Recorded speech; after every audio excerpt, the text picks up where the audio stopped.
And welcome to Hannity. And tonight we are only 22 days away from the election. The panic on the left is palpable. The poll numbers are not good for Kamala Harris. However, I urge every voter to assume that your sole vote will decide this election. In other words, take nothing for granted. But now, in a last-ditch effort to win over voters, the Harris campaign, this is getting very interesting. They're trying out two very desperate measures. One, the first, includes more public events for the Democratic candidate who's been in hiding for 84 days. And as you can imagine, it is not going well at all. Take a look. You know, there's this whole, I talked with somebody once who said, you know, if you just look at where the stars are in the sky, don't look at them as just random things. If you just look at them as points, look at the constellation, what does it show you? So you just outlined it, Roland. What does it show you? That the cities that he picks on in terms of black population or black mayor are both. Stars in the sky. Beautiful. Let's state the obvious. Kamala Harris is a terrible candidate. Her running mate, well, is just as bad, if not worse. She does not connect with voters, especially without a teleprompter. That is why Kamala has been in hiding. That is why her surrogates are so important to her campaign. Now, this brings us to the second desperate measure that the Harris campaign is now employing here, a full-court press featuring all of Kamala Harris's top allies. But so far, that strategy has been a disaster. First, campaign co-chair Gretchen Whitmer. She had to finally apologize for that bizarre video that many believe was a cheap attempt at mocking Holy Communion. Take a look.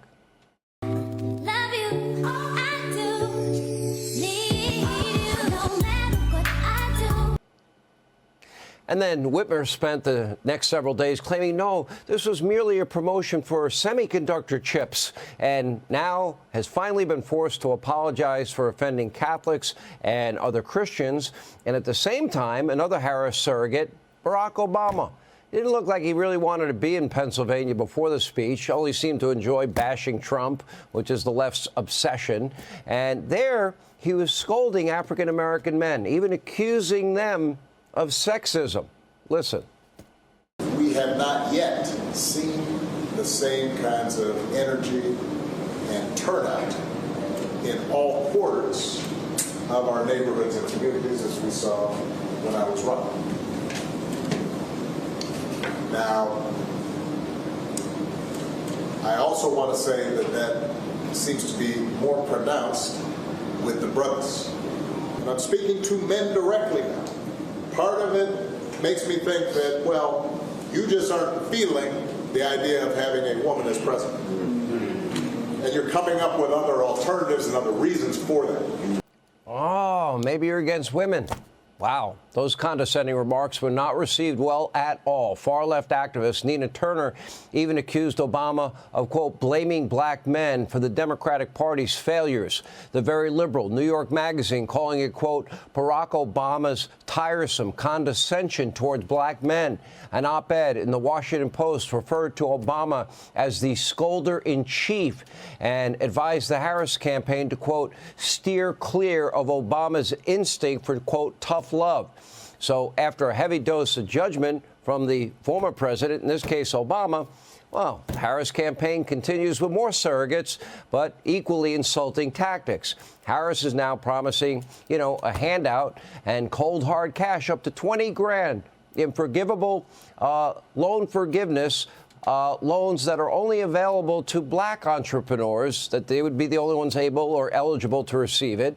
She, remember, also wants to pay off student loans, and she's vowing to help African Americans invest in cryptocurrency, and she's calling for marijuana to be legalized. But when you think of the pandering and you think it can't get any worse, well, think back. She wants to, is this kind of like a vote buying scheme when you want to pay off student loans for young people that you call stupid? Or is it $25,000 down payments for your first home or $50,000 for other businesses? Or what about her running mate, Tim Walz, trying to win over male voters with sports and guns? Because on Friday, during a quick trip to a high school football game, you know, where Walz was a assistant volunteer coach that kind of claimed he was the coach, he was almost ignored by the entire crowd. They gave him the silent treatment. And then on Saturday, Walz, he wanted to, you know, show the world what a big Second Amendment guy he was, and he brought out a shotgun and he went pheasant hunting. And meanwhile, Kamala, she wants a mandatory gun buyback. Some might call it confiscation. Unfortunately, this was also a disaster for Walz. He didn't seem to know how to load his own gun. You decide. That's my theory. And it never fits quite right. Never fits quite right. Just not quite right. How do you give it back? Governor, what kind of gun is it? This is a Beretta A400. I bought it when I was shooting a lot of trap because it has a kind of their patented thing, a kickoff. So when you get old, it doesn't hurt your shoulder as much. It's probably been 15 years since I pulled that sucker out. Anyway, of course, this trip wasn't all about guns and hunting. Walz also trying to connect with his fellow guy, you know, pounding down a Diet Mountain Dew. I'd prefer a regular. Take a look. No, pin in. Pin. Well, it's hunting, not shooting, right? You knew it, didn't you, man?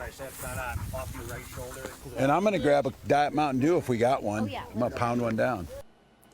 Now, if you think that Walz is bad, just wait until you hear about the next campaign surrogate. Can't make this up either.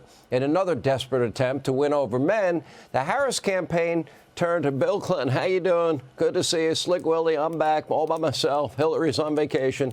Unfortunately, Slick Willie is not as slick as he used to be. And today, when trying to blame Trump for the border crisis, which was secure when they inherited it, and they bragged about for 3 years the border being closed, the border being secure, and bragging about undoing all the Trump border policies that brought us the lowest level of illegal immigration in decades, Bill Clinton unfortunately kind of indicted the border czar, Kamala Harris, for not vetting the 12+ million Harris-Biden illegals from over 180 countries. And Clinton says, oh, no, I was taken out of context. But as always, we report, you decide. Take a look at this. Listen to what he says about Lake and Trump Riley. killed the bill.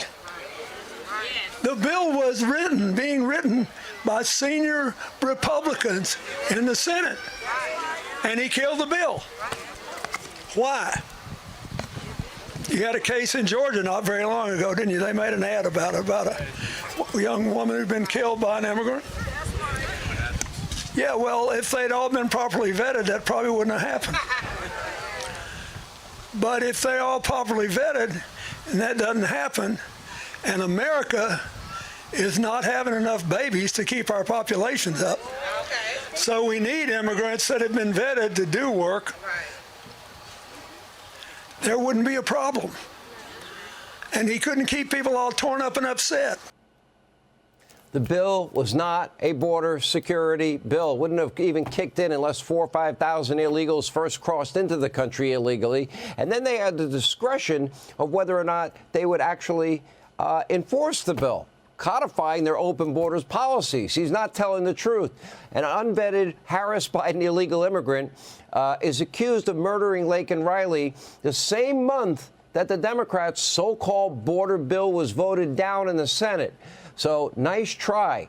That bill wouldn't do a thing to secure the border, which they lied about and were telling us for 3+ years was secure, and closed. Instead, Harris and Biden, they wanted to use this phony border security bill to hire judges and bureaucrats to process their unvetted illegal immigrants into the country faster. Now, this was after more than 12 million already had poured into our country. And while Harris, the border czar, looked on, did nothing, lied to the American people, said the border's secure.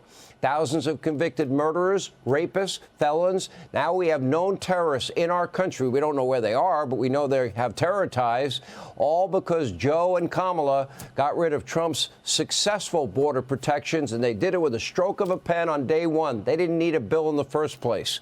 And that's why Trump just received a unanimous endorsement from the Border Patrol Union, and Kamala Harris didn't. These are the people who see what has been going on firsthand. And now, as we approach a very important election, responsible state governors like Glenn Youngkin, the Commonwealth of Virginia, they've taken measures to clean illegal immigrants, non-citizens that are not eligible to vote from the voter rolls. In doing so, Glenn Youngkin was enforcing a bill signed into law in 2006 by then Governor Democrat Tim Kaine, you know, the guy that ran for vice president, requiring the state to maintain the Commonwealth of Virginia's voter rolls. But in a bizarre, crazy, insane twist, well, the Harris-Biden pro-illegal immigrant administration, you know, that now suddenly seems to care about border security, they're suing the Commonwealth of Virginia, the state of Virginia, to keep those illegal immigrants on the voter rolls. And by the way, you need picture ID to get into the Democratic convention. I know, because I went there. I know it was a heavy lift. You need picture ID to get into a presidential or vice presidential debate or the White House. Why not voting? Why are Democrats against voter ID, signature verification, proof of citizenship? And hey, Sean Hannity here. Hey, click here to subscribe to Fox News YouTube page and catch our hottest interviews and most compelling analysis. You will not get it anywhere else.